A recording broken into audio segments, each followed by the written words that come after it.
ওম শান্তি। 2/2/2024 প্রাতঃমুরলি বাপ-দাদা, মধুবন। বাবা আজকে বললেন, মিষ্টি বাচ্চারা, উচ্চ পদ প্রাপ্ত করার জন্য বাবা তোমাদের যা পড়াচ্ছেন, যেভাবে পড়াচ্ছেন, ঠিক সেইভাবেই ধারণ করো। সর্বদা শ্রীমতে চলতে থাকো। আজকের প্রশ্ন, কখনো যেন আক্ষেপ না হয়, তার জন্য কোন বিষয়ে ভালোভাবে ভাবনা চিন্তা করতে হবে? উত্তর, প্রতিটি আত্মা যে পার্ট প্লে করছে তা ড্রামায় পূর্ব নির্ধারিত। এটাই অনাদি আর অবিনাশী ড্রামা। এই বিষয়ে যদি চিন্তা ভাবনা করো তবে কখনো আক্ষেপ হতে পারে না।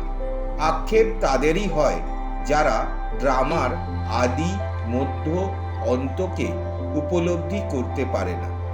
বাচ্চারা, তোমাদের এই ড্রামাকে সাক্ষী হয়ে দেখতে হবে। এতে কান্নাকাটি বা হতাশ হওয়ার কোনো প্রশ্ন নেই। ওম শান্তি। ধারণার জন্য মুখ্য সার। 1 নম্বর, বিচার সাগর মন্থন করে নিজেকে জ্ঞান রত্নে পরিপূর্ণ করে তুলতে হবে।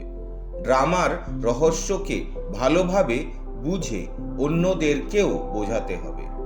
কোনো ব্যাপারে আক্ষেপ না করে সবসময় উৎফুল্ল থাকতে হবে। 2 নম্বর, নিজের অবস্থা দীর্ঘ সময় ধরে একরস স্থিতিতে স্থিত করতে হবে, যাতে শেষে গিয়ে এক বাবা ছাড়া দ্বিতীয় কেউ স্মরণে না আসে।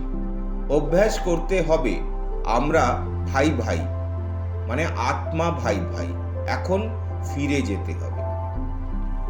আজকের মধুর বরদান হলো, অলসতার তরঙ্গকে বিদায় দিয়ে সদা উৎসাহ উদ্দীপনাতে থাকা বিচার বুদ্ধি সম্পন্ন আত্মা ভব। কোনো বাচ্চা অন্যদেরকে দেখে নিজে অলস হয়ে যায়, মনে করে এটা তো হতেই থাকে, চলতেই থাকে।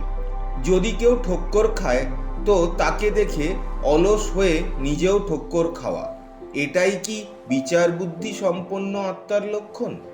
বাপদাদার করুণা হয় যে এই রকম অলস আত্মাদের অনুতাপ করার মুহূর্তগুলোই কতটা কঠিন হবে। এই জন্য বিচার বুদ্ধি সম্পন্ন হয়ে অলসতার তরঙ্গকে, অন্যদেরকে দেখার তরঙ্গকে মন থেকে বিদায় দাও। অন্যদেরকে দেখো না, বাবাকে দেখো। আজকের স্লোগান হলো, ওয়ারিস কোয়ালিটি, মানে গুণবান উত্তরাধিকারী তৈরি করো, তখন প্রত্যক্ষতার বাদ্য বাজবে। শুক্রিয়া বাবা। ওম শান্তি।